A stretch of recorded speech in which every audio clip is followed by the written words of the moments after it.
so we're calling this episode "The Lacking," and here's why it really stood out.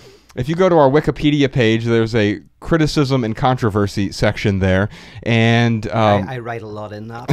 Every time someone deletes it, I have to go back in, put it back up. It's a real hassle. It's just me going in and deleting, and Peter going back in, reinserting. So here's what New York Magazine said about the Minimalists. Though on the surface their message is more or less positive, there's a tacit pessimism to Milburn and Nicodemus's movement. Rather than trying to change this mindset of austerity, whether through therapy, politics, or protests, they advocate making do with the lack.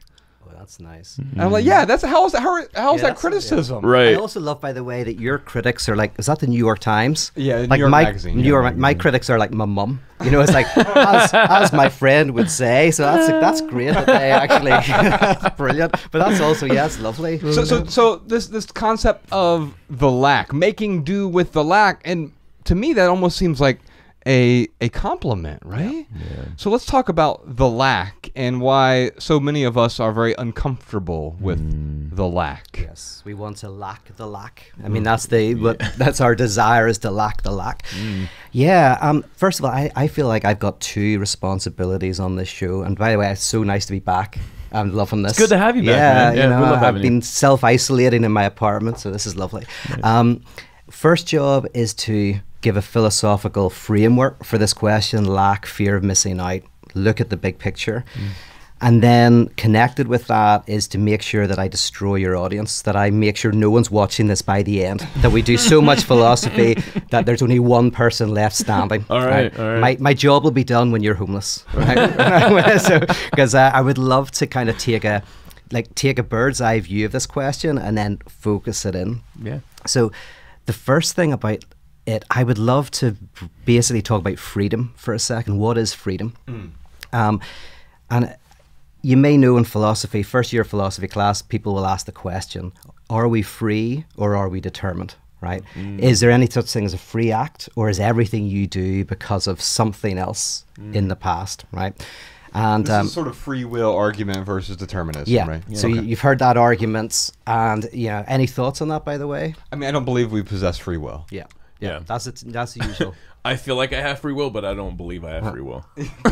That's actually my position. Okay. Well, I want to try and convince you otherwise. Okay. Brilliant. Oh, this is good. I was hoping you would say that, because here's the.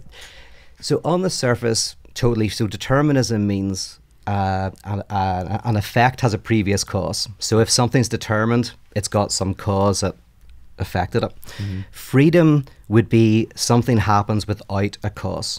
Right, so determinism has causes. Freedom is something that happens novelty, spontaneously, without cause.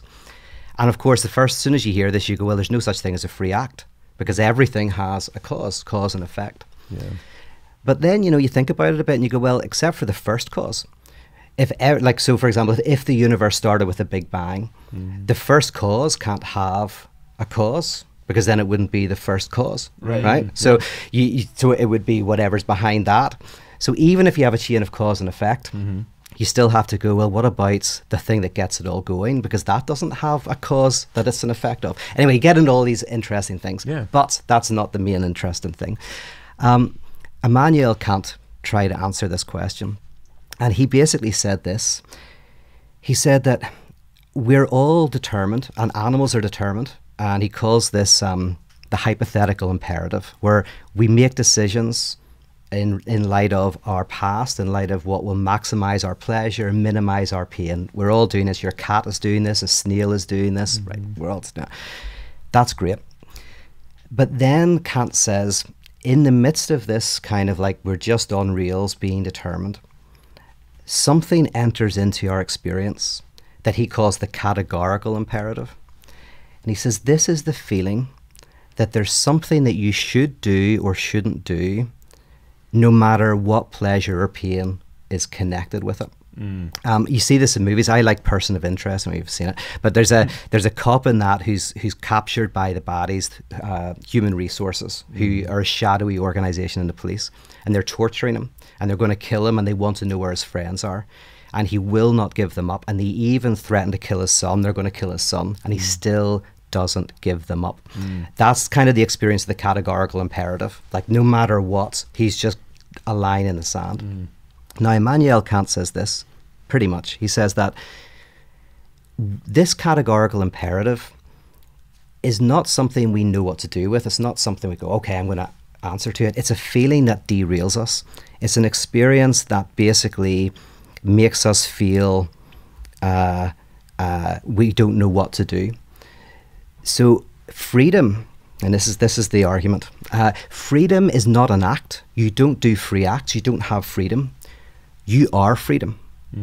You are freedom in the sense of you are the short-circuiting of the universe, in which the hypothetical imperative and the categorical imperative smash together, and you're utterly derailed, short-circuited, and that experience is the not at oneness of the one. That is the not at oneness of the universe with itself.